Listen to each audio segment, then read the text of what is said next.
Hi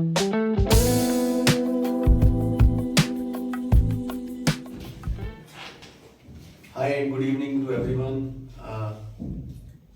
Welcome to our new series of the Change Makers Club by Parivartan the Change. And today, on the occasion of National Youth Day, I want to tell you all about Swami Vivekanand. Swami Vivekananda ji की ये 150वीं anniversary है और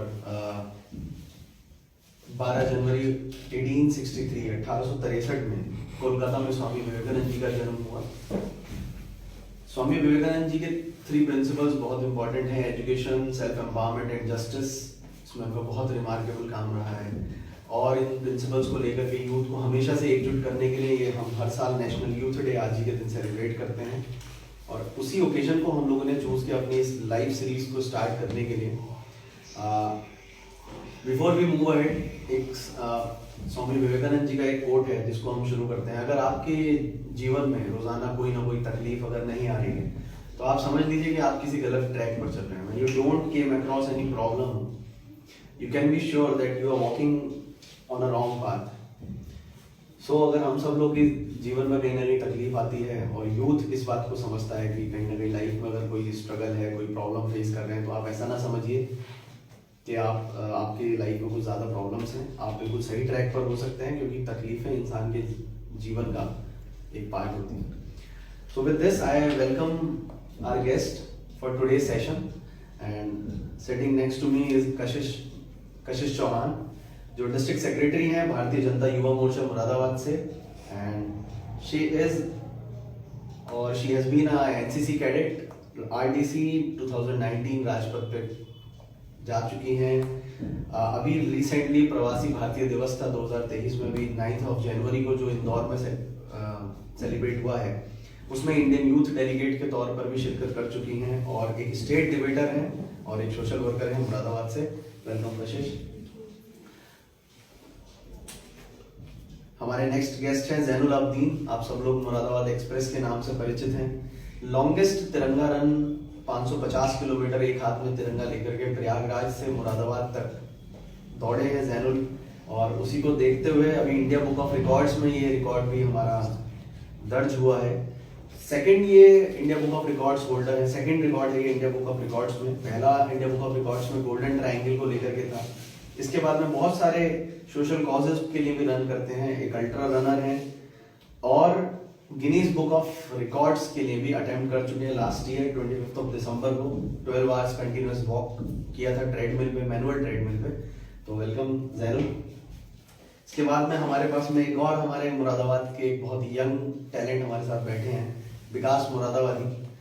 YouTuber हैं, blogger हैं, बहुत सारी videos आप देखते हैं यूट्यूब पे, एक बहुत अच्छा फैन बेस है, कई हजारों में इनके फॉलोअर्स हैं, कई सारी वीडियोस पे लाखों से ज्यादा व्यूज हो चुके हैं। एक स्पेशल वीडियो है जो मुरादाबाद के इतिहास में पहली बार हुई थी, वो था हेलीकॉप्टर। तो मुरादाबाद का मुझे याद है, मुरादाबाद में सबसे पहली बार हेलीकॉप्टर यहाँ पर आया था और जिसको पब्लिक के लिए अलाउ किया गया था कि पब्लिक उसमें बैठ के एक बार फेयर में उसमें ट्रैवल कर सकता है। स्काई व्यूज आप देख सकते हैं। तो वो वीडियो पर मेरे ख्याल से लाख से भी ज्यादा व्यूज हैं। तो ऐसे यूट्यूबर हमारे पास बैठे हैं और इन हमारे सभी गेस्ट से मेरा ये यहाँ इस सेशन को करने का एक सबसे पहला मोटिव जो था वो ये था कि हम आज के यूथ को कहीं ना कहीं कनेक्ट कर पाएं, क्योंकि यूथ आज की तारीख में यूट्यूब भी चला रहा है, यूथ एथलीट्स पे भी है, यूथ पॉलिटिक्स में भी इन्वॉल्व है और यूथ सोशल वर्क में भी इन्वॉल्व है। तो हम कहीं ना कहीं इन सभी प्लेटफॉर्म्स के जो इस समय के लीडिंग हमारे साथ में लोग जुड़े हैं उनको बुलाने का यही मोटिव था। So welcome all of you once again. So before after this discussion and this brief introduction में सबसे पहले एक एक करके हम सबसे क्वेश्चन पूछेंगे और फिर उसी के बाद में हम इस पूरे डिस्कशन को एक तरीके से एंगेजिंग बनाना चाहते हैं। जो भी क्वेश्चंस आपके लाइव सेशन पे रहेंगे, those questions can be directly delivered to us with our team आपके जो क्वेश्चंस है वो हमारे तक पहुंचाते रहेंगे, तो आप लोग जुड़े रहिए। तो सबसे पहला क्वेश्चन मेरा कशिश आपसे रहेगा, what you do for living and what you do for your passion. आप अपने पैशन के लिए क्या करते हैं? क्या वही चीज़ है जो आप अपने लिविंग के लिए भी करते हैं? बेसिकली दोनों चीज़ें सेम तो नहीं है, बिकॉज और थोड़ा थोड़ा सेम भी है। बेसिकली मैं योगा इंस्ट्रक्टर भी हूँ, तो मैं अपने लिविंग्स के लिए मैं अपना एज अ योगा टीचर के बिहाफ पे योगा क्लासेस भी लेती हूँ। And if I am talking about my passion, तो पैशन मेरा स्टार्टिंग से डांसिंग था। मैं स्टार्टिंग में एज अ डांसर भी परफॉर्म कर चुकी हूँ नेशनल लेवल पर एज अ कथक परफॉर्मर। तो पैशन और डांसिंग मेरा दोनों साइमल्टेनियसली चलता रहा साथ में पैरेलल। तो ये दोनों चीज़ें थी कि एक साथ पैशन, ये बोल सकती हूँ पैशन लिविंग भी बना, लिविंग पैशन भी बना, दोनों एक साथ मर्ज होके चलते रहे साथ। ओके, ज़ैनुल आपसे पूछना चाहेंगे क्या करते हैं लिविंग के लिए, और क्या वही चीज़ है जो आपका पैशन भी है? नहीं, दोनों काफ़ी चीज़ें में अलग है। बाय प्रोफेशन में सीए फील्ड में accounts and taxation department GST practitioner work करता हूँ। और बाय पैशन मेरा ये, जब मैं सीए के इंटरमीडिएट के बाद 3 साल की ट्रेनिंग का टाइम होता है, पढ़ाई के दौरान काफ़ी ज़्यादा हेल्दी, मतलब एक तरीके से वेट गेन कर लिया था। तो पतला होने के लिए मैंने दौड़ना शुरू किया था। तो मेरे लिए ये नहीं था कि मुझे कोई कॉज रनिंग करनी है, कोई प्रोफेशनल रनिंग करनी है, लेकिन धीरे धीरे रनिंग के बारे में जाना, लोगों से पता लगा। धीरे धीरे तब मुझे अल्ट्रा मैराथन के बारे में पता लगा, लोगों से चैलेंजेस सुनने में अच्छे लगते हैं। मैंने सोचा मैं चैलेंज को कंप्लीट करूँ, तो इस वजह से फिर cause running start. Okay, that means कि पैशन जो है वो अलग है, और लिविंग के लिए अपना सीए प्रोफेशन है, और पैशन के लिए अपना running. Thank you Zainul. Vikas आप बताएं। मेरा भी बिल्कुल चेंज है, अलग है दोनों। मैं अभी डीएलएड गया, मैंने टेट क्वालिफाई हो गया, तो वो लिविंग के लिए है, और पैशन के लिए मैं यूट्यूब करता हूँ। मतलब घूमना अच्छा लगता है मुझे, तो अब घूमने के लिए एक चीज़ रहती है, स्टडी कर रहे हैं तो भाई बाहर जा नहीं सकते, तो मैंने सोचा क्यों ना मैं मुरादाबाद की चीज़ों को दिखाऊँ।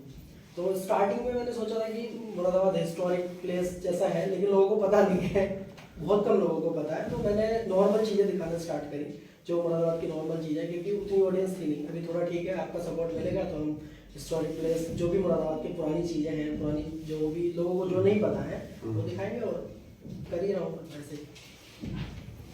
इंटरेस्टिंग।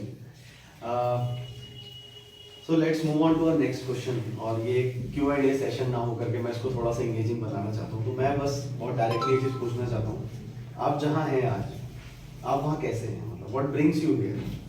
अभी आपकी जर्नी कैसी रही है सो फार? टू बी वेरी ऑनेस्ट, अगर मैं अपने स्कूल टाइम से देखूँ तो आज की पर्सनालिटी में और स्कूल टाइम की पर्सनालिटी में बहुत डिफरेंस है।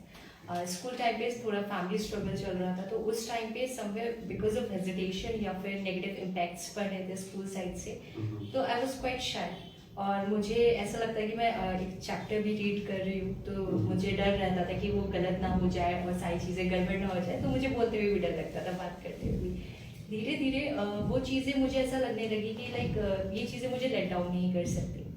कॉलेज में आई, धीरे धीरे बाहर निकलना शुरू किया सोशल वर्क में, एंड आई फील लाइक कि जो मैं स्कूल में हूँ वो एक्चुअल में मैं नहीं हूँ, या मुझे उससे थोड़ा अलग होना चाहिए था, और मेरी असली आइडेंटिटी ये नहीं है। सो मैंने थोड़ा थोड़ा धीरे धीरे करके अपने आप में स्टेट्स के लिए, डिबेट्स के लिए सबसे पहले मिरर में देख के बस बातें करना शुरू किया खुद से, एंड आई फील लाइक मैं खुद में थोड़ा कॉन्फिडेंट फील होने लगी कि नहीं मैं अच्छी लगती हूँ, अच्छा बोलती हूँ। तो उस समय ऐसा होने लगा। फिर धीरे धीरे मैं बाहर निकलने लगी, लोगों से इंटरेक्ट करने लगी, एंड फाइनली मैं एक ऐसे पॉइंट पे आई जो मुझे ये लगने लगा कि हमें बात करने के लिए, डिबेट करने के लिए ज़रूरी नहीं हमें दिमाग यूज़ करना पड़े। हम अपने मन से, हमारे जो व्यूज़ हैं एक्चुअल में वो हम एक्सप्रेस कर रहे हैं, हमें मन से बोलना है। सो मैंने अपने मन के पाथ पे चलना शुरू कर दिया दिमाग के साथ साथ। और रही पॉलिटिक्स की बात, तो it was all about destiny, I must say, because मेरा सोशल एक्टिविस्ट थी मैं, सोशल वर्कर थी मैं, और मैं उसको अभी भी हूँ।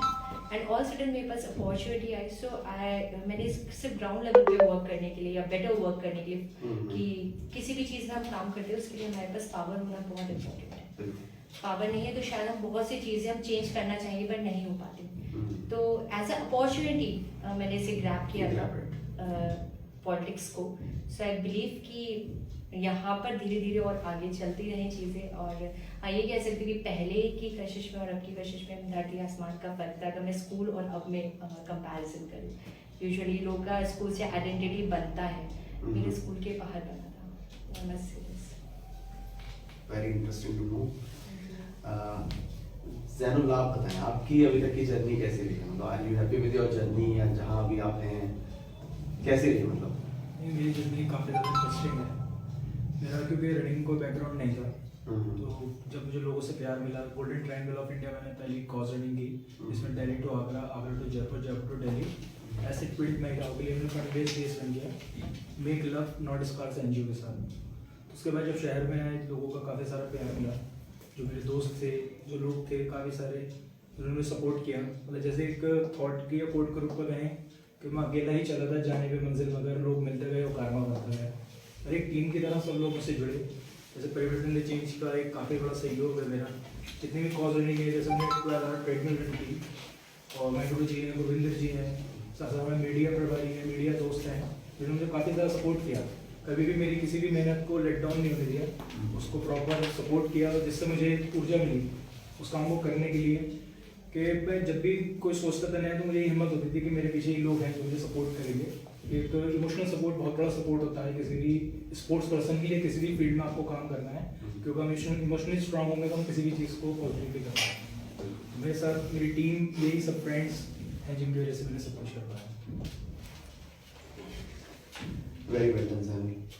विकास आप बताएं, आपकी अभी तक की जर्नी कैसी रही है? मेरी यूट्यूब की जर्नी बहुत ज़्यादा स्ट्रगलिंग रही है, क्योंकि मेरा जो मतलब मेरा फैमिली सपोर्ट नहीं है बिल्कुल भी, क्योंकि मेरी फैमिली में सब वो लोग मेरा भी नहीं था। इनफैक्ट जो भी लोग अपने दिल की बात सुनते हैं, जो कहीं ना कहीं लीग से कुछ हट करके कोई काम करते हैं, तो फैमिली को थोड़ा सा टाइम लगता है समझ। फैमिली इस वजह से नहीं समझती है, आज भी नहीं समझती है। वो तो मतलब कि सब लोग फैमिली में गवर्नमेंट जॉब वाले हैं, तो वो चाहते हैं कि मैं भी गवर्नमेंट जॉब करूं। हालांकि मैं कर रहा हूँ वो चीज़ अपनी जगह, लेकिन उस तरफ जो है बहुत स्ट्रगलिंग है, मतलब यूट्यूब मन नहीं। लेकिन उधर मेरा मन बहुत ज़्यादा, मतलब मज़ा बहुत आता है उस काम को करने में, चीज़ों को जानने में, चीज़ों को समझने में, नए नए लोगों से मिलने में मुझे बहुत मज़ा आता है। तो इसलिए मैं करता हूँ उसको, भले फैमिली वाले कुछ भी करें, कोई दिक्कत नहीं। क्या कहेंगे एक शब्द में इस जर्नी को अभी तक की? स्ट्रगलिंग है। Struggle is a part of our life. बस बस। एक नेक्स्ट क्वेश्चन ले लेते हैं। ये क्वेश्चन मुझे लगता है हमारी ऑडियंस भी पूछना चाहेगी। कभी हमेशा ऐसा होता है जब भी हम कभी किसी एक अच्छे मुकाम पर पहुंच जाते हैं, या अभी जहाँ भी हम हैं, अभी बहुत स्ट्रगल करनी है, अभी बहुत आगे जाना है, बट फिर भी जहाँ हम हैं लोग पूछते हैं कि क्या मोटिवेशन लगी। मतलब आई केम अक्रॉस सच क्वेश्चंस, मैं हमेशा मेरे से पूछते हैं लोग, क्यों इंजीनियरिंग छोड़ के, क्यों आईएएस की प्रिपरेशन छोड़ के, क्या सोशल वर्क शुरू किया, क्यों एनजीओ बनाया, और अभी 6 साल से क्यों काम कर रहे हो, क्या मोटिवेशन है? तो I want to ask the same question to you Kashish, कि what is the motivation behind your step towards politics और दिस जर्नी? एक्चुअली मोटिवेशन बस एक ही था कि मुझे स्टार्टिंग से जॉइंट फैमिली बहुत पसंद थी, एंड मैं चाहती थी मैं हमेशा जॉइंट फैमिली के माहौल में रहूँ, बट अनफॉर्चुनेटली ऐसा हो नहीं पाया। तो धीरे धीरे because of deaths and all that, तो मैं लोगों से, अपनों से थोड़ा सा दूर होती गई। तो फिर मेरा ये मन था कि मैं ओल्ड एज होम्स चाहती थी, मेरा मन करता था कि नहीं मैं उनमें अपनी एक फैमिली बनाती थी, ऑर्फनेज हाउस चाहती थी, तो मैं वहाँ पर मुझे अपनी एक फैमिली बनती थी। तो मुझे इस तरीके से मैं सोशल वर्क में जुड़ती कि मेरा मुझे अच्छा लगता था कि बच्चों से मिलना या फिर जो बुजुर्ग हैं उनसे मिलना, लोगों की हेल्प करना, मदद करना, ये सब।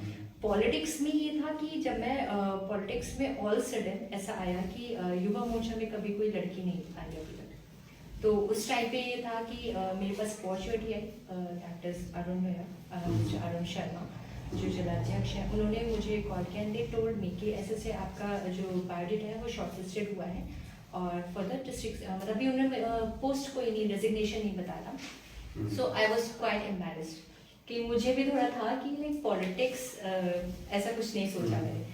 तो फिर उसके बाद मैंने ठीक है मैंने बोला कि मैं ठीक है सोचती हूँ, सोचते सोचते वो ऐसा हुआ कि सिचुएशंस ऐसी बनती गई, नाम अनाउंस हो गया, एंड सबसे प्लस पॉइंट मेरे साथ ये था कि मेरी फैमिली का सपोर्ट था। इवन फैमिली ने मुझे आगे बढ़ाया, they told me dos and don'ts, दोनों चीज़ें बता के चले। एंड मोटिवेशन की अगर बात करें, स्पेशली इन पॉलिटिक्स, जिन लोगों ने बैकबाइटिंग की, जिन्होंने बहुत कुछ बुरा बोला, तो वो लोग मेरा मोटिवेशन थे। Because, तो आपने उस नेगेटिव एनर्जी को कन्वर्ट करके अपनी पॉजिटिव्स में करा। एग्जैक्टली मेरा हमेशा से दिमाग में ऐसा चल रहा था मेरे कि ठीक है अगर ये मेरे बारे में कुछ बुरा बोल रहे हैं, बिकॉज आई नो कि मैं कहाँ सही हूँ कहाँ गलत हूँ, मुझे अपने ऊपर कॉन्फिडेंस है, तो मुझे अच्छा लगता था कि ठीक है एटलीस्ट ये लोग बात तो कर रहे हैं मेरे बारे में, सही है आप बात करो, मैं आपको और आगे बढ़ के दिखाऊंगी और अच्छा करूंगी। एंड जब वो लोग जलते हैं तो मुझे मजा आता है पर्सनली। तो मैंने उन लोगों की जो नेगेटिव थॉट्स थे उसे अपना मोटिवेशन बनाया, and specially my parents, because उनकी लाइफ जितना स्ट्रगल रही है शायद मैं उतना स्ट्रगल लाइफ में कभी संभाल भी ना पाऊँ। तो वो मेरी फैमिली एंड लोगों के नेगेटिव थॉट्स, वो दोनों मेरा मोटिवेशन बने हमेशा से। Very good. Same question to you Zainul, what is the motivation behind, कैसे दौड़ लेते हो 600 किलोमीटर? मतलब आदमी सोच करके सुबह उठ ना पाए कि 2 किलोमीटर वॉक करनी है मुझे, 600 kilometre it's a huge distance, कैसे?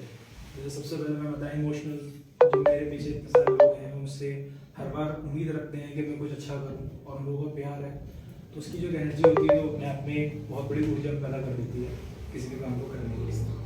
लेकिन दूसरा जो मेरा सबसे ज़्यादा एक अंदर मोटिवेशन लाता है वो होता है अपने देश के प्रति प्यार। मेरे दिल में अल्टीमेट गोल एक ये है कि मैं एक दिन ऐसा है कि मैं इंटरनेशनली इंडिया का फ्लैग लेके इंटरनेशनली भारत के बाहर जब दौड़ रहा हूँगा तब लोगों के बीच में जो प्यार एक वो जज्बा जाएगा वो सबसे अच्छा होगा। बहुत शानदार। जैसे आगे मेरा यही सपना है कि मैं इंटरनेशनली अपने इंडिया को रिप्रेजेंट करूँ अल्ट्रा मैराथन कैटेगरीज में, तो एक वही गोल को लेकर अभी नेशनल लेवल में रिकॉर्ड्स बना रहे हैं। अभी इंडिया की धरती पे हम मुरादाबाद और यूपी का नाम रोशन कर रहे हैं और आने वाले वक्त में अगर अभी 2 साल कोरोना में पीछे नहीं होते तब तक हमने थ्रेशोल्ड लेवल पे अचीवमेंट्स रिकवर कर ली होती। तो मेरा अल्टीमेट गोल एक यही है कि जब एक नेशनल एंथम एक स्पोर्ट पर्सन मुझे मेडल या कुछ अचीवमेंट दी जाती है तो वो सबसे कीमती होता है, उस चीज़ की कोई कीमत नहीं होती, तो मैं एक बार उस कीमत को पाना चाहता हूँ और उसके लिए मेहनत करता हूँ।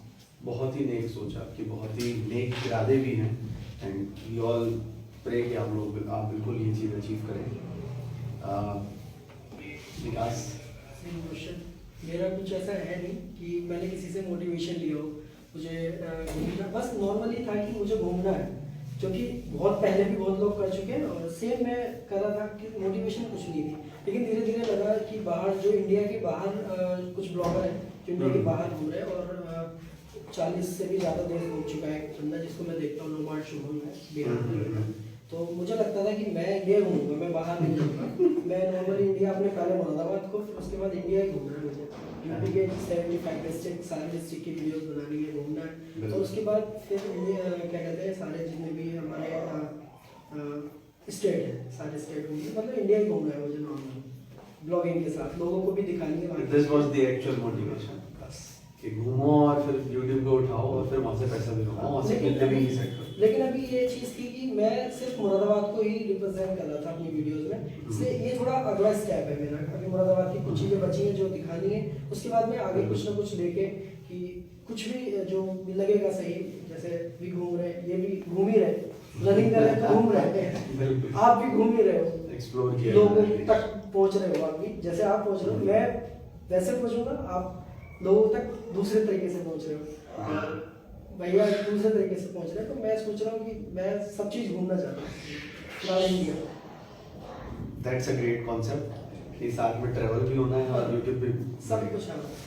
ठीक है, तो अभी हम एक बहुत क्रूशियल क्वेश्चन पे आ रहे हैं। मतलब ये क्वेश्चन बहुत ज़्यादा इंपॉर्टेंट है और आज क्योंकि यूथ डे है और यूथ ओरिएंटेड हमारा एक क्वेश्चन है, तो द क्वेश्चन इज कि how you see today's youth, आज के यूथ को आप कैसे देखते हैं? मतलब मैं इसमें 2 चीज़ें पूछना चाहूँगा। Obviously there every coin has 2 faces, like एक पॉजिटिव है एक नेगेटिव है, तो एक पॉजिटिव साइड हम जानना चाहेंगे फर्स्टली फ्रॉम कशिश कि यूथ की एक पॉजिटिव साइड है and then mention the negative side of youth as well. अभी क्या गलत यूथ कर रहा है, अच्छा क्या कर रहा है और गलत क्या कर रहा है? बेसिकली अगर मैं पॉजिटिवली बात करूँ यूथ की, तो मुझे लगता है कि यूथ बहुत पावरफुल है अपने आप में। स्पेशली आज के यूथ को अलग से बाहर से किसी मोटिवेशन की ज़रूरत नहीं है, उनके इर्द गिर्द ही मोटिवेशन होता है और सबसे इम्पॉर्टेंट चीज़ उनके अंदर एक मोटिवेशन होता है, उनकी फैमिली मोटिवेशन होती है, बहुत सारे मोटिवेशन उनके पास होते हैं जो उनके आसपास ही होते हैं। तो सबसे अच्छी चीज़ जो आज के यूथ की है वो पर्टिकुलर एक चीज़ पे नहीं भाग रहे हैं कि लाइक हमें डॉक्टर ही बनना है, हमें इंजीनियर ही बनना है, वो इस तरफ नहीं भाग रहे हैं। उनके पास उनको एक बहुत अच्छी सोच है आज के यूथ के पास कि हमारे पास ये भी है, ये भी है, ये भी है, हम अलग अलग कुछ अलग सा नया एडवेंचरस कर सकते हैं। एंड नेगेटिव थोड़ा सा मुझे जो लगता है वो ये है कि जो आज का यूथ है वो जितना पॉजिटिव है वो उतना ही थोड़ा सा नेगेटिव होता जा रहा है। नेगेटिव इन द साइड की थोड़ा सा अपनी सोच की तरफ से भी नेगेटिव होता जा रहा है। आज का यूथ सिर्फ अपना फायदा देखता है, मोस्ट प्रोबेबली कि मुझे पर्सनली कैसे फायदा हो सकता है, वो थोड़ा सा इतना सेल्फिश हो जाता है कि आज के यूथ को ये लगता है कि सामने वाले को अगर हमारी तरफ से नुकसान हो रहा है तो उसका नहीं सोचेगा। और स्पेशली कंट्री के बारे में तो बहुत बहुत बहुत बाद में सोचा, शायद याद भी नहीं होता यूथ को जब कुछ काम करते कि कंट्री भी है कुछ, हमारा भारत भी है कुछ, वैसा नहीं सोचता। तो मुझे लगता है कि ये सारा सोच का खेल है। एक तरफ सोच से यूथ बहुत स्ट्रॉन्ग है कि उसके पास बहुत सारे स्कोप्स हैं कुछ नया करने के लिए और अपने भारत को कुछ नया देने के लिए, पर दूसरी तरफ वही सोच जो नेगेटिव साइड है सोच का कि वो सिर्फ सेल्फिश होता जा रहा है। सेल्फिश के साथ साथ थोड़ा सा वो ऐसा होता जा रहा है कि बाय हुक और बाय क्रुक कि ये चाहिए तो चाहिए, बट एक्चुअल में ऐसा नहीं होता। ऐसा नहीं होना चाहिए। आपका ये होना चाहिए कि लाइक मुझे ये चाहिए बट पॉजिटिवली चाहिए। You cannot be unethical. Exactly, ethics को नहीं छोड़ना चाहिए और थोड़ा सा ये नेगेटिव साइड मुझे लगता है यूथ का। मतलब नेशंस फर्स्ट वाली जो एक फिलॉसफी है, अगर यूथ की नेगेटिव साइड हम देखें तो कहीं ना कहीं ये फिलॉसफी कॉम्प्रोमाइज हो जाती है, राइट? जी, और वो कहीं ना कहीं नुकसान तो अब ये हो जाता है कि नुकसान हमें ही हो रहा है। हम उसी देश में रह रहे हैं, हम भारत की बुराई करते रहते हैं और यूथ इतना हो जाता है सेल्फिश होके कि वो ये भूल जाता है भाई तुम उसी देश में रह रहे हो और उस चीज का नेगेटिव और पॉजिटिव इम्पैक्ट तुम पे भी पड़ेगा। तो मुझे लगता है ये है। जैनुल, आप क्या सोचते हैं? आप भी ताल्लुक रखते हैं? नहीं, मैं भी बिल्कुल सही बात बोली है मैंने। पॉजिटिव आजकल के यूथ का मेरिट पॉइंट सबसे बड़ा ये है कि आजकल यूथ में एनर्जी बहुत है। जो किसी ज़माने में अगर हम अपने पेरेंट्स के यूथ की बात करें, अपने जब हम बहुत छोटे थे इतनी एनर्जी नहीं होती थी इस उम्र में। साथ साथ आजकल बच्चे बहुत स्मार्ट हैं। आज जो हम छोटे थे तो हमें इतनी ज़्यादा नॉलेज नहीं थी जो आज के छोटे बच्चों को नॉलेज है। लेकिन उस चीज़ के साथ ही साथ बच्चों में जो नेगेटिव पॉइंट मैं आजकल देखता हूँ वो है एंगर इश्यूज और ईगो। लोगों में इतना ईगो आ गया है कि लोग डिमॉन्स्ट्रेशन इफेक्टिव जैसे मैंने बताया कि इसे जलते हैं लोग। करेक्ट। कॉम्पीट करने की तैयारी करते हैं, एक लर्निंग ऑब्जेक्ट नहीं रखते कि मैम से सीखेंगे आपने ये कैसे पाया। ऐसा नहीं है कि इनके अंदर एटीट्यूड होगा कि उनको बताएंगे नहीं, उनको सही रास्ता नहीं बताएंगे। लोग सीखना नहीं चाहते हैं, लोग कॉम्पीट करना चाहते हैं। तो एक आजकल के यूथ में ये होना चाहिए कि जो उस समाज में पैर छूने की प्रथा गुरुओं की स्थिति कर लीजिए, झुक के उनसे आप ज्ञान प्राप्त कर सकें। आजकल ज्ञान प्राप्त नहीं करना चाहते। गुरु हमारे चारों तरफ हैं, सब जगह हमारे गुरु हैं, हर कोई हमारा गुरु है। हर चीज़ सुबह से लेकर रात तक हमें सिखा रही है। ये मेरे पिताजी ने मुझे समझाया कि हमारी चीज़ से सीख लेनी चाहिए। वो मुझे मूवी भी दिखाने जाते थे, आगे पूछते थे तुमने क्या सीखा। अफलातून मूवी मुझे दिखाने लाया, पर अफलातून का मीनिंग बताओ। मैं सोचता था क्या है वो भी दिखाया जा रहा है।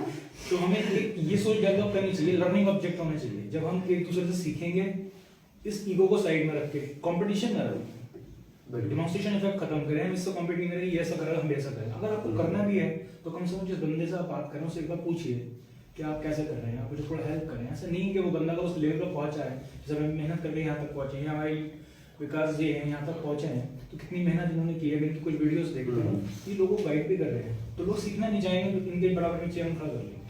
इनसे गाइडेंस लें, हो सकता है जो गलतियां इन्होंने की हों वो शायद अपना। जैसे मैं रनिंग करता हूँ, लोग कॉम्पिटिट में रनिंग करना शुरू कर देते हैं 15-20 किलोमीटर। मैंने ऐसा नहीं शुरू में 20 किलोमीटर रनिंग की। तो लोगों से कहता हूँ सीखो, मैंने कितने प्रकार की इंजरीज झेल चुका हूँ, तो उन इंजरीज को आपको फॉलो नहीं करना पड़ेगा। तो यही सबसे बड़ी चीज लोगों के लिए। The path of success to one can be a guidance path to other who follow this issue. ये हो सकता है अगर आप दूसरे की कमियों से थोड़ा सीखेंगे तो शायद आप वो मुकाम जल्दी हासिल कर सकते हैं। आप क्या समझते हैं ये विकास?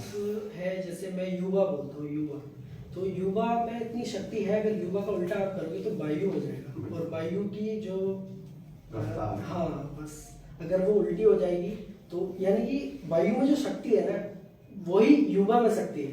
तो अगर उसको पॉजिटिवली लेगा तो बहुत आगे बढ़ जाएगा। नेगेटिव इम्पैक्ट ये है आज के टाइम में, जैसे सब मैम बता रही हैं, भैया बता रहे हैं कि वो जो है गुस्सा करने लगते हैं। आज कोई समझा रहा है, जैसे अभी आप मुझे समझाओ, मैं गुस्सा करने लगूंगा कि अरे हाँ होगा कोई, वो मम्मी पापा का भी होता है, वो बड़ा कोई टीचर, आजकल आप टीचर को देखो जाके उसकी कोई इज्जत नहीं रह गई है। तो ये एक निगेटिव है।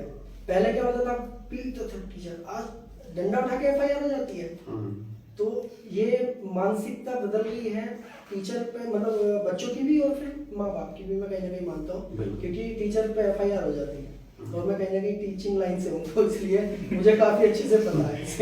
अगर बच्चे को डांट दो तो FIR, अगले दिन FIR है, अभी क्या कर सकते हैं। तो युवा को मैं यही कहना चाहूंगा कि आप बहुत पावरफुल हो, अगर पॉजिटिव लोगे तो, नेगेटिव लोगे तो आप कुछ भी नहीं। आप नहीं, हम लोग की एक पाठशाला जो चलता है प्रोजेक्ट, उस पाठशाला में भी हम लोग ने अपने जो टीचर्स हैं उनको हमने गुरुजी कहा है।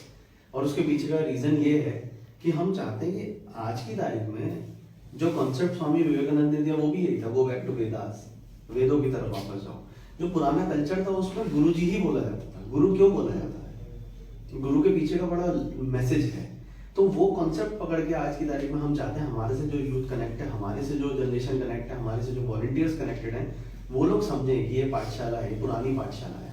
यहाँ पर ट्रेडिशनल एथिक्स को लेकर के हम चल रहे हैं, ट्रेडिशनल वैल्यूज को लेकर के चल रहे हैं, बट आपको कॉन्सेप्ट्स नए सिखा रहे हैं। तो हम अपने उन बच्चों के अंदर ये चीज डालना चाहते हैं कि पढ़ाने वाला जो व्यक्ति वो टीचर ना, वो गुरु जी है, और जो पढ़ने वाले हो आप शिष्य हो।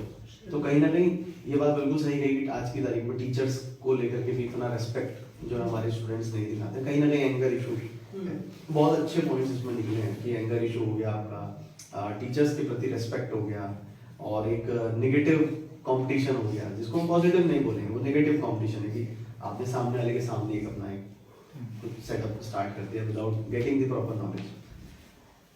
बहुत अच्छे इसमें अभी तक एंगेजमेंट भी हम लोग को मिल रहा है, बहुत अच्छा एक रिस्पॉन्स भी है क्वेश्चंस का, और आई होप कि यूथ भी इस चीज़ से बहुत कुछ समझेगा। So coming to the next point, ये पॉइंट थोड़ा सा थोड़ा वास्ट भी हो सकता है, थोड़ा बड़ा भी, इसके ऊपर कुछ लिखा जा सकता है, इस पर कुछ लंबी बातें भी चल सकती हैं, बट हम इसको प्रिसाइजली डिस्कस करना है कि अगर मैं सिर्फ पॉजिटिव साइड की बात करूँ, यूथ की बात करूँ, तो यूथ का आज की तारीख में अगर हम देखें तो क्या रोल है उसके डेवलपमेंट में, मतलब यूथ का डेवलपमेंट में क्या रोल है। एक तरीके से देखा जाए कि यूथ है वो इस तरीके की एक्टिविटी करेगा तो नेशन डेवलपमेंट होगा। What do you think about it? Firstly I think कि हमें एजुकेशन के साथ या फिर हम किसी भी मुकाम पे पहुंचते हैं, हमें ज़मीन से जुड़ के रहना बहुत ज़रूरी है। आजकल के जितने मोस्टली युवाओं को मैं देखती हूँ कि उनका पूरा फोकस अपने जॉब पे होता है और पैसे कमाने में होता है, और वो अपना पर्सनली जो एक पर्सनल लाइफ के अलावा आपकी जो एक सोशल लाइफ है उसमें इन्वॉल्व होना ही नहीं चाहते। इज इट कि अपना खाओ पियो आराम करो, बस this is what about life is.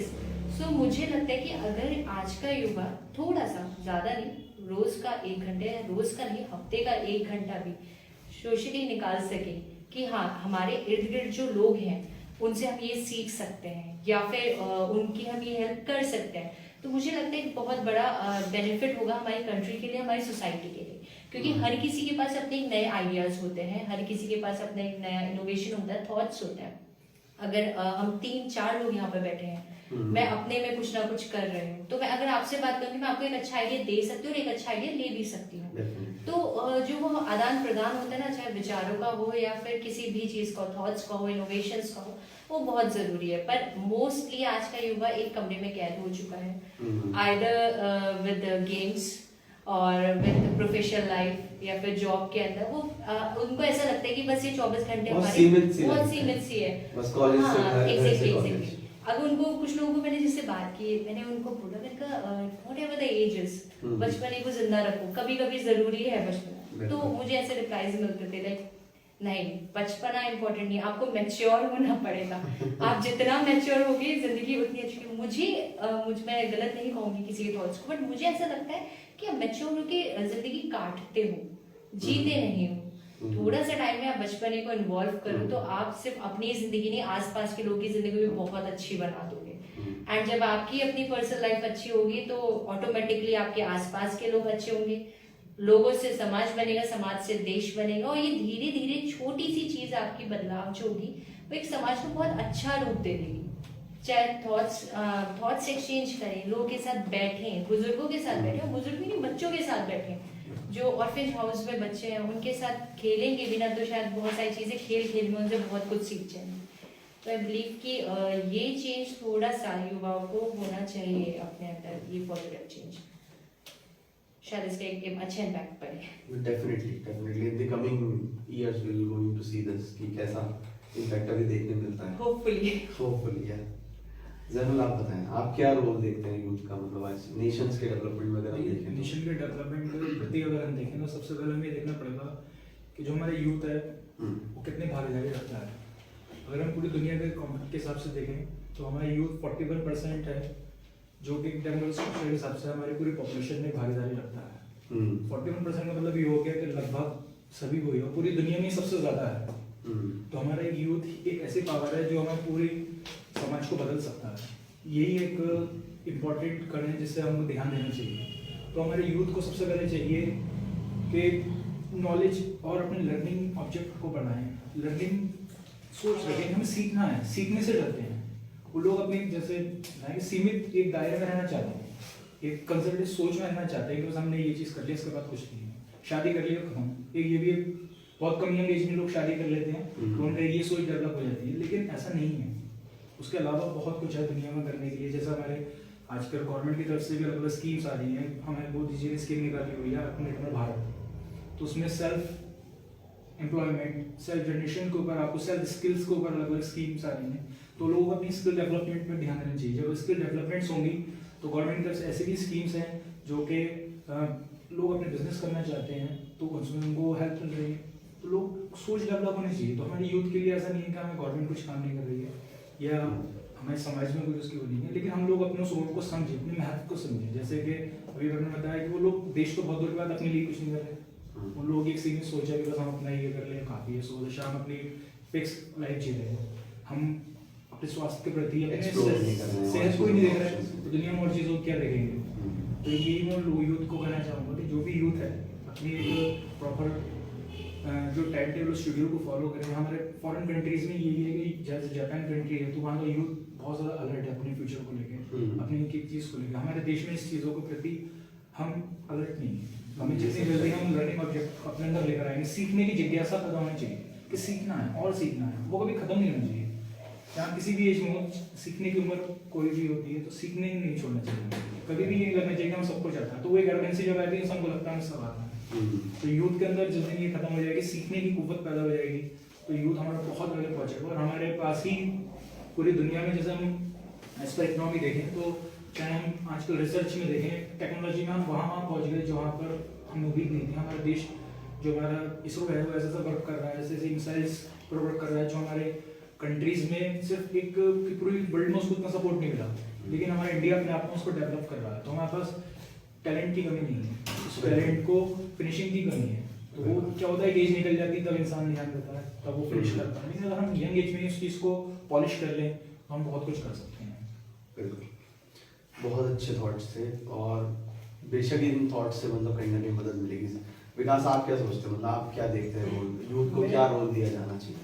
अभी यूथ का वही सेम, मैंने जैसे बताया कि वो एक कंफर्ट जोन में रहना चाहते हैं। 9 से 5 की जॉब मिल जाए, EMI चलती रहे और जिंदगी सही चल रही है, लाइफ की सारी खुशियां EMI से निकाल दो। और तो मैं सिर्फ यही कहना चाहूँगा कि जैसे टाइम मिले, मतलब वो एक तो वही हो गया कि भाई सेट हो गया, सब कुछ सही चल रहा है, लेकिन उसमें कहीं ना कहीं पहले वाली लाइफ क्या थी जब मोबाइल नहीं हुआ करता था। आज क्या मोबाइल, एक मोबाइल भी एक ऐसी चीज़ है जो लेके बैठ गए तो बस बैठे ही रह गए, पता नहीं चला 2 घंटे 3 घंटे का। क्या मेरे साथ भी होता है। वैसे ये चीज नेगेटिव है आपके पर्सपेक्टिव से, आप यूट्यूबर हैं। नहीं, मैं ये नहीं कहता कि आप अब एक क्या कहते हैं एंकर है, वो तो मना करते हैं टीवी देखने के लिए, मैं तो मोबाइल को मना कर दूं। ये क्यों आप इसलिए मना कर रहे हैं क्योंकि पॉसिबल नहीं, आप देखो, कोई जरूरी नहीं है कि आप मत देखो, आप देखो, लेकिन लिमिटेड टाइम होता है ना उसका भी। लेके बैठ जाते हैं तो हम बैठ ही जाते हैं, फिर ध्यान नहीं देते। दूसरी चीज ये है, पहले मोबाइल नहीं था तो लोग सही कर रहे थे। आजकल मोबाइल की वजह से छोटे छोटे बच्चे जो हैं, जो 3 साल के 4 साल के बच्चे, जो बड़े लोगों को नहीं पता होगा, वो छोटे बच्चे सब कुछ चला रहे हैं। उनको थोड़ा सा इस चीज़ से थोड़ा सा दूर रखना चाहिए। और अब बाकी तो सभी चीज़ें अपनी जगह सही काम कर रही हैं मेरे हिसाब से। और दूसरी चीज़ ये है कि समाज सेवा में थोड़ा सा इन्वॉल्व करना जाना चाहिए, या फिर जैसे आप कर रहे हो, आप बहुत अच्छा कर रहे हो, मुरादाबाद में हो भी, आसपास के मैंने देखा है काफ़ी अच्छा आप कर रहे हो। तो हो सकता है लोगों को परिवर्तन से जुड़ के काम करें तो ज़्यादा बेटर है। तो शायद वो कुछ कहीं भी परिवर्तन इज नॉट ओनली एग्जांपल ले रहे हैं परिवर्तन का। मुझे लगता है कहीं भी अगर आपको कहीं भी वॉलंटरली एफर्ट्स मारने की, कहीं भी आपको अगर ऐसी अपॉर्चुनिटी मिल रही है तो अनटिल मतलब irrespective of any thoughts, any presumptions you have कि वो एनजीओ कैसा होगा, वहाँ पर कितने लोग होंगे, कैसे लोग होंगे, क्या सैलरी मिलेगी, बिना पैसे के काम करेंगे, आपको ये सब पॉइंट्स को हटा करके आपको एक कॉन्सेप्ट समझना चाहिए कि आप एक ऐसे कॉज से कनेक्ट हो रहे हो जिसमें आप कुछ ना कुछ सोसाइटी में इम्पैक्ट दिखा पा रहे हो, तो आपको उससे जुड़ना चाहिए। It can be any organization, ये परिवर्तन है कोई भी। तो आई एग्री विद दिस। मुझे लगता है हमने ये सारे क्वेश्चंस जो इम्पोर्टेंट थे वो तो हमने ऑलरेडी डिस्कस किए हैं, लेकिन एक मैं क्वेश्चन पर्सनली पूछना चाहता हूँ। सपोज एक यूट्यूबर आपके साथ में आ गया, एक कोई यंग यूट्यूबर है जो यूट्यूब पे इस समय मेहनत कर रहा है, आपकी साइड से एक टिप क्या जाएगी उसको, वो एक टिप दीजिए। नहीं, मेहनत कर रहा है, मेहनत तो सभी करते हैं, ठीक है, वो सिर्फ किसी को देख के सेम ना करें, मतलब कॉपी ना करें, कुछ अपना दे, तभी तो लोग देखेंगे। मैं सेम ब्लॉगिंग कर रहा हूँ, मुरादाबाद को दिखा रहा हूँ, दूसरा बंदा आएगा, आप भी आ गए, आप भी मुरादाबाद को दिखा रहे हो, तो लोग आपको क्यों देखेंगे? आपको तब देखेंगे जब आपके अंदर कुछ ऐसी क्वालिटी या कुछ अलग होगा कि अच्छा ये इससे ज्यादा अच्छा कर रहे हैं, इनके पास ये चीज अलग है, तब वो आगे बढ़ सकता है। वो किसी भी फील्ड में हो, चाहे बिजनेस के फील्ड में हो, वो चाहे खेल में हो, कुछ ना कुछ तो अलग देना पड़ेगा। तो कुछ अलग देना पड़ेगा, कुछ हटके कंटेंट रखो गाइस, तब जाके आपको मिलेगी। ये आपको टिप मिल रही है, हमारे विकास मुरादाबादी यूट्यूब चैनल है, चेक कीजिएगा। मैं जैनब से पूछना चाहूँगा, अभी बहुत सारे हम तो एक देख रहे हैं मुरादाबाद में कल्चर, मुरादाबाद में नहीं बल्कि अल्ट्रा रन्स का कल्चर मेट्रो सिटीज में इतना कॉमन है, मैराथन्स का कल्चर बहुत कॉमन है, बल्कि एक आयरन मैन एक चैलेंज भी होता है। मतलब जितने लोग मेट्रो सिटीज में रहते हैं और जो एथलीट्स हैं वो लोग जानते हैं इस चीज़ को। तो अभी जो यूथ शुरू में जिसने शुरू किया होगा कि चलो मैं भी रनिंग करना शुरू करता हूँ, फिर मैं धीरे धीरे अल्ट्रा मैराथन्स करूँगा, फिर मैं अल्ट्रा रन करूँगा, तो उनको क्या टिप देना चाहोगे आप, उनको क्या बताना चाहोगे? मैं उनको यही टिप देना चाहूँगा कि पेशेंस के साथ सब कुछ होता है। अगर आपके अंदर पेशेंस नहीं है तो आप किसी भी रिजल्ट्स को एकदम अचीव नहीं कर पाते हैं। हम स्टेप बाय स्टेप चलते हैं। जैसे अगर आपको 100 किलोमीटर दौड़ना है, उसके लिए पहले 1 किलोमीटर की प्रैक्टिस करनी पड़ेगी। ये नहीं कि आप एक दिन जोश में आए और 60 किलोमीटर चले गए यहाँ से ब्रिज घाट और अगले दिन फिर आपने हफ्ते की छुट्टी कर ली। तो आपको स्टेप बाय स्टेप करना चाहिए कि कम से कम आप 5 किलोमीटर करें, फिर आप 10 किलोमीटर करें, धीरे धीरे आप ब्रिज घाट या दिल्ली इंडिया गेट पे पहुँच जाएंगे, स्लोली।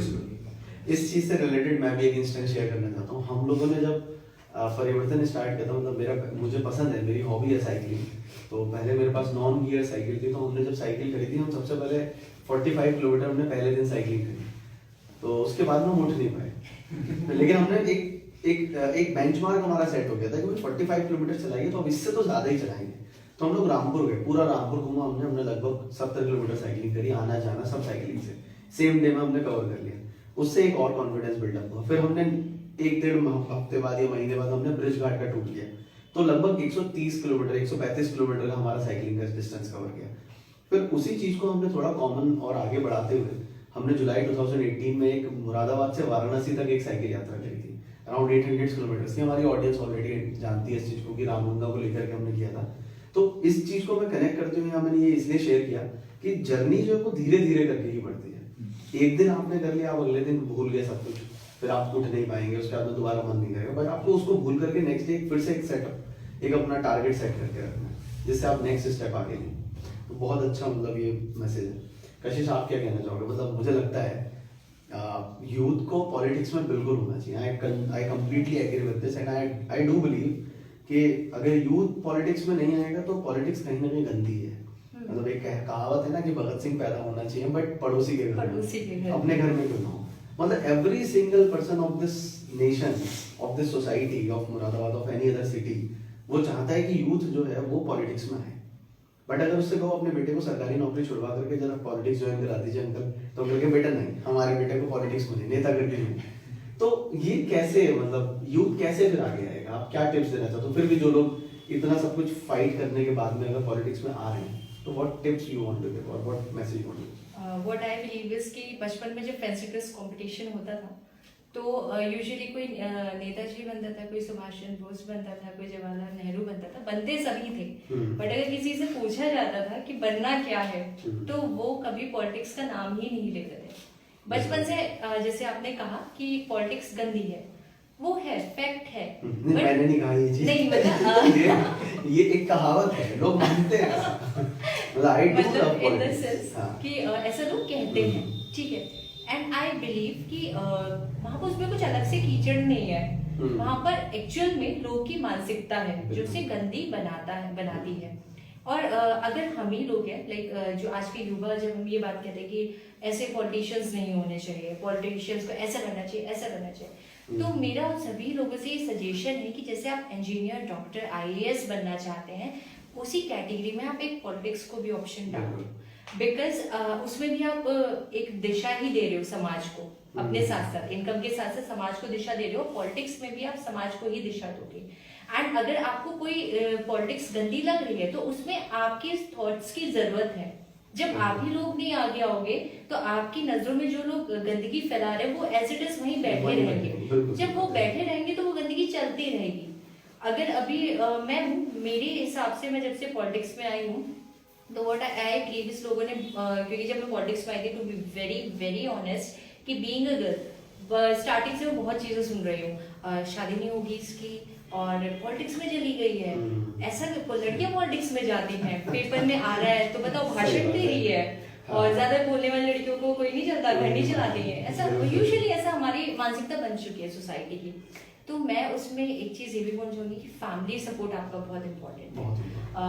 मैं पर्सनली बोल सकती हूँ कि मेरे पापा जब मेरा फर्स्ट टाइम पे मेरा सबसे पहले लाइफ में पेपर में फोटो आया था एज अ डांस परफॉर्मर, तो मेरे रिलेटिव्स ने बोला था कि as I belong from Rajput family कि हमारे घर में ऐसा नहीं होता, लड़कियों की फोटो ऐसे नहीं आती है नाचने गाने में। तो मेरे पापा ने सीधा सीधा एक ही जवाब दिया था कि ठीक है, मेरी लड़की का फोटो इसमें आया है, आप अपने में पढ़ाई में निकाल लो, मुझे कोई फर्क नहीं पड़ता, मैं सपोर्ट करता हूँ। तो मैं सभी को यही बोलना चाहती हूँ कि अगर आप सब कुछ बनना चाहते हैं तो पॉलिटिक्स से भी एतराज ना करें।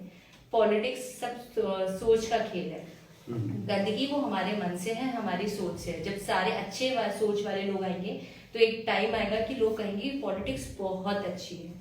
जब हमारे माननीय प्रधानमंत्री को हम माननीय प्रधानमंत्री जी से हम बहुत चीजें सीखते हैं, उनसे हमने बदलाव देखा है पॉलिटिक्स में, तो वो एक बदलाव जब वो लेके आ सकते हैं इस उम्र में, तो जो बच्चा बचपन से ये सोच ले कि भाई मुझे आगे जाके पॉलिटिशियन बनना है और कुछ नया इनोवेशन के साथ बनना है, तो अब ये सोचिए कि वो जो बच्चा इस सोच के साथ पैदा होगा और इस सोच के साथ आगे बढ़ेगा तो वो कितना बड़ा बदलाव लाएगा। तो मेरे किसी को तो मतलब बीड़ा उठाने पड़ेगा। एग्जैक्टली, भगत सिंह अपने घर में ही लाओ, पॉलिटिशियंस भी अपने घर में लाओ, तभी राजनीति बनेगी। एग्जैक्टली, वरना पड़ोसी का ही नाम होगा, अपना नहीं होगा। Thank you so much Kashish, thank you so much Zainul, thank you so much Vikas. ये बहुत अच्छा मतलब सेशन था और ये एक मतलब एक आइडिया था, उस आइडिया को हम लोगों ने इसको आज एग्जीक्यूट किया है। बाकी जो रेस्पॉन्स रहता है वो ऑडियंस बताएगी, बट मुझे लगता है एक सेम प्लेटफॉर्म पे हमने तीन अलग अलग वैरायटी और तीन अलग अलग हमने एरिया ऑफ वर्क से हमने जो यंगस्टर्स को यहाँ बुलाया, जिस यूथ को हमने उनको एक वॉइस प्रोवाइड कराई कि उनकी बात हमारे ऑडियंस तक पहुँचे। मुझे लगता है कि कहीं ना कहीं जो लोग आपको देख करके फॉलो करते हैं, आपको देख करके जो आपसे जुड़े हैं, जो आपको अपना एक लीडर मान रहे हैं, आपसे गाइडेंस ले रहे हैं, तो वो लोग कहीं ना कहीं सीखेंगे इन थॉट्स को लेकर के। कोई स्पेशल ओकेजन रहती है जिससे लोग ज़्यादा अटैच होते हैं, तो I feel and I consider कि आज वो स्पेशल ओकेजन हो, लोग आपके थॉट से कहीं ना कहीं मोटिवेशन लें और वो अपने अपने मुकाम तक पहुँचे। माई ओनली पॉइंट इज कि एक छोटा सा मैसेज जो मतलब मैं चाहता हूँ कि हमारा कनेक्टेडली हमने सबने यूथ को दिया है, मतलब एक लाइनर के रूप में अगर मैं इसको बोलूँ तो what should be that line जो हम यूथ को देना चाहते हैं, एक लाइन यूथ के लिए। कशिश? For me it is like कि जो सब लोग कुछ ना कुछ बोलते हैं, जैसे वो कहावत है कि लोग हैं कुछ तो कहेंगे, तो आप बस उनको कहने दीजिए और अपने आप में मोटिवेशन ढूंढिए। कहीं भी मोटिवेशन की जरूरत नहीं है, आपके अंदर मोटिवेशन है, तो लोगों को इग्नोर कीजिए और चलते रहिए। आप सही हैं अपने आप में, that's it, I think it is enough. तो ignore the peoples and just go away. जैसे कि आज यूथ डे है, तो मैं स्वामी विवेकानंद जी की एक कोट है, arise awake stop till not you reach. आप उठो जागो तब तक बदलो जब तक आप जिस मंजिल पे पहुंचना चाहते हो रुकना चाहो। रास्ते में कितने ही आपके गड्ढे हैं, उस तक रुकना नहीं है, बस चलते चले जाएगा पॉजिटिविटी के साथ। तो यही बोलते हैं विकास। बस मैं ये कहना चाहूँगा, अपना एक गोल सेट करो और कितना भी बड़ा गोल हो सकता है, वो छोटा नहीं सोचना कभी भी, बड़ा गोल सेट करो और बस चलते रहो उस गोल को अचीव करने के लिए। बीच में समस्याएं तो आएंगी, अगर जब समस्याएं नहीं आए तो सोच लेना कि आप सही नहीं चल रहे। इसी पॉइंट से so we concluded with this session with the same point from where we started। और सेशन का जो पहला पॉइंट था वो था भी यही कि कहीं ना कहीं स्वामी विवेकानंद जी ने भी यही बात बोली थी कि when you don't came across any problem you can be sure that you are traveling in a wrong path। तो अगर आपके रास्ते में कहीं तकलीफें नहीं है, कहीं परेशानियां नहीं आ रही, तो आप किसी गलत रास्ते पर चल रहे हैं, तो उस रास्ते को चेंज कीजिए और तकलीफों वाला रास्ता लीजिए। और जैसे मतलब बहुत सारे मोटिवेशनल स्पीकर्स बोलते हैं कि जब आप रास्ते पर चल रहे हो, आप आपने एक ऐसा प्रोफेशन चुना है। मुझे लगता है लोग क्वेश्चन भी पूछ सकते हैं कि आपने सिर्फ ऐसे अलग अलग प्रोफेशन वाले लोगों को ही क्यों यूथ डे पे बुलाया, कोई सीधा रास्ते वाला क्यों नहीं बुलाया? Why there is no IAS officer? तो मेरा एक सीधा सा कहना है कि यहाँ IAS ऑफिसर से मोटिवेशन लेने के लिए there are n number of coaching institute जहाँ पर आपको लाइव एग्जांपल्स मिल रहे हैं, but there are no coaching institutes, there are no such platforms जहाँ पर कुछ मल्टीपल फील्ड से जो लोग हैं, जो अलग अलग एरिया ऑफ वर्क से अलग अलग लोग आए हैं, जो कंटेम्प्रेरी फील्ड इस समय चल रही है, वहाँ से लोगों को एक प्लेटफॉर्म मिले। हमने इसलिए प्रयास किया कि आपको उन्हीं की जुबानी आप तक उनके द्वारा जो भी मोटिवेशन है वो पहुँचाया जाए। तो मैं बस ये कहना चाहता हूँ कि जब भी आप किसी रास्ते पर चल रहे हैं, आप देखिए, अगर आप उस रास्ते पर चल रहे हैं, आपको कोई परेशानी नहीं आ रही, तो ऊपर देखिए, भगवान से कहिए कुछ परेशानी भेज, कहीं ना कहीं गलत रास्ता है मेरा, मुझे ट्रैक को सही पकड़ना है। And for that I need कि कुछ प्रॉब्लम्स मेरे पास हैं, ताकि मैं और स्ट्रॉन्ग बनूं और मैं स्ट्रॉन्ग फील करूं, और उसके बाद मैं अपनी डेस्टिनेशन तक पहुंचूं, मैं अपने गोल्स को अचीव कर पाऊं। So thank you so much to our wonderful guest we have today. और बहुत अच्छा लगता है मतलब आपके जर्नी को देखते हुए, और कहीं ना कहीं रिलेट कर पाता हूँ कि यूथ कहीं ना कहीं इन्हीं सब कश्मकश से जूझ रहा है और वहीं से गुजर रहा है। वो देख रहा है कि मैं पढ़ाई करूँ या मैं यूट्यूब चैनल पे जाऊँ, मैं एथलीट बनूँ या फिर मैं एक गवर्नमेंट जॉब पकड़ूँ, या फिर मैं पॉलिटिक्स में जाऊँ, या फिर मैं एक सोशल वर्क के प्रोफेशन को चुनूँ, तो कुछ भी है। But I always say this, love the work you do और do the work you love. With that I am saying goodbye to our audience, and I would just say कि next week, और अब ये series हमने शुरू करी है, परिवर्तन ने शुरू करी है, द चेंज मेकर्स क्लब, जो हमारा पहले एक ओपन माइक सेशन था, और अब हम लोगों ने इसके अंदर एक लाइव सेशन अपने स्टार्ट किए हैं।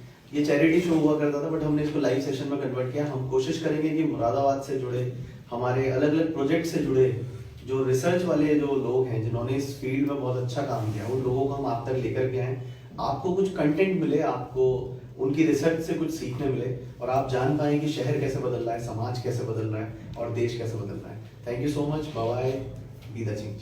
Thank you.